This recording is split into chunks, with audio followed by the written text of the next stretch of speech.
बिस्मिल्लाहिर्रहमानिर्रहीम। अस्सलाम वालेकुम, welcome to my YouTube channel. तो कैसे हैं आप सब लोग? उम्मीद है कि सब खैरियत से होंगे। और आज हम बनाने वाले हैं मज़ेदार सूप की रेसिपी। सर्दी हो और सूप ना पिया जाए, ऐसा कैसे हो सकता है? तो आज हम इसे घर पे बनाएंगे, बहुत ही सिंपल है। और यहाँ पे मैंने कढ़ाई में आधा किलो चिकन लिया है और इसमें जाएगी प्याज का आधा टुकड़ा था और थोड़ा सा ज़ीरा, काली मिर्च और लहसुन अदरक का पेस्ट थोड़ा सा, वो हम इसमें डाल देंगे और नमक डाल देंगे तकरीबन आधा खाने का चमचा। और अब इसे चलाएंगे। कढ़ाई के नीचे हमने फ्लेम ऑन कर दिया है। अच्छा, इसमें कोई ऑयल नहीं डालना, हमने इसको ऐसे ही भूनना है। तकरीबन 5 मिनट तक हमने इसको भूनना है। देखें, जब चिकन का कलर चेंज हो जाएगा इस सूरत में हम इसमें डाल देंगे पानी। मैंने 3 लीटर इसमें पानी डाला था। आधा किलो गोश्त में 3 लीटर पानी जाएगा, जिसमें से 1 लीटर हम इसमें खुश्क कर लेंगे, बाकी बच जाएगा 2 लीटर। ये देखें, तकरीबन 10 मिनट बाद मैंने इसको चेक किया था और इसका जो चिकन था वो बॉयल हो गया था। अब हम इसमें से निकाल लेंगे और यखनी को भी छान लेंगे। दोबारा हमने यखनी डाली इसमें। और यहाँ पे दूसरी साइड हमने लिया है, थोड़ा सा पानी लिया है, उसमें 2 खाने के चमचे कॉर्नफ्लोर डाला है। आप अरारोट भी इस्तेमाल कर सकते हैं। अरारोट और कॉर्नफ्लोर बिल्कुल एक ही चीज़ होती है। तो अब इसे डाल के मिक्स कर लेंगे और इसमें कोई गुठली ना हो।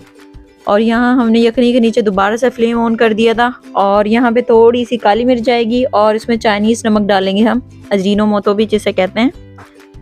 और इसे चला लेंगे, थोड़ा सा इसमें बबल आने देंगे।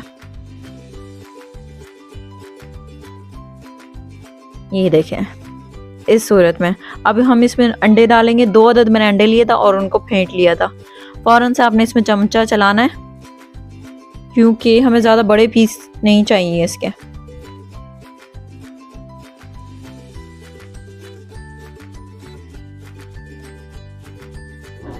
और इसे 2 मिनट उबाल लिया था। जब इसमें उबाल आ जाएगा तो अब हम इसमें डालेंगे कॉर्नफ्लोर का पेस्ट जो हमने बना के रखा था। वो इसमें आहिस्ते आहिस्ते करके डालना है हमने और चम्मच चलाते रहना है। चलें जी, अब हमने इसमें कॉर्नफ्लोर का पेस्ट डाल दिया है। अब इसको आहिस्ते आहिस्ते चलाते रहेंगे हम। इसको इतना पकाना है कि इसका जो कलर है वो ट्रांसपेरेंट होने लग जाए, तो हमें समझ आ जाएगा कि हमारा सूप बन गया है।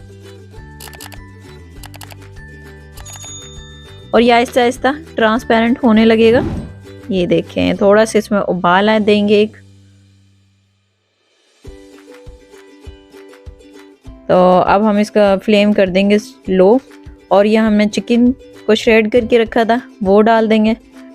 और यहाँ पे टिप ये है कि लोग शिकायत करते हैं हमारा सूप रखा रखा पतला हो जाता है। तो आप इसमें कोई सॉसेस वगैरह या कुछ भी मत डालिएगा जब आप सर्व करें। इसमें जब सॉसेस डालिएगा, सिरका हो गया, सोया सॉस हो गया, इस तरह के इंग्रेडिएंट्स, तो आपका सूप कभी भी पतला नहीं होगा और ऐसे ही थिक का थिक ही रहेगा, ना ज़्यादा जमेगा, ना पतला होगा, ना पानी छोड़ेगा। और यहाँ पे मैंने 2 अदद कटोरियों में सूप कर लिया था, जिसमें से एक में मैंने डाला अंडा, बॉयल एग था और इसको बीच में से स्लाइसिस कर लिए थे। और इसमें सोया सॉस डाल देंगे और ये इसमें हॉट सॉस डाल देंगे। और दूसरी साइड मैंने सिरके में मिर्चें भिगो के रखी थी, वो भी आप इसमें डाल सकते हैं। जिसको जितना पसंद हो वो उसके हिसाब से ले सकते हैं। आप इस रेसिपी को ज़रूर ट्राई कीजिएगा और मुझे कमेंट्स में फीडबैक लाजमी दीजिएगा। और अगर आपको मेरी वीडियो पसंद आई है तो इसे लाइक कर दीजिए। जाहिर सी बात है यार, हम लोग इतनी मेहनत करते हैं। और अगर आप मेरे चैनल पर न्यू हैं तो मेरे चैनल को सब्सक्राइब कर दें, साथ में दिए गए बेल आइकन को भी प्रेस कर दें, ताकि आपको मेरी वीडियो की हर अपडेट सबसे पहले मिल सके। और यहाँ पे जो मैंने दूसरी साइड रखा है सादा सूप, इसकी कंसिस्टेंसी चेक करें आप।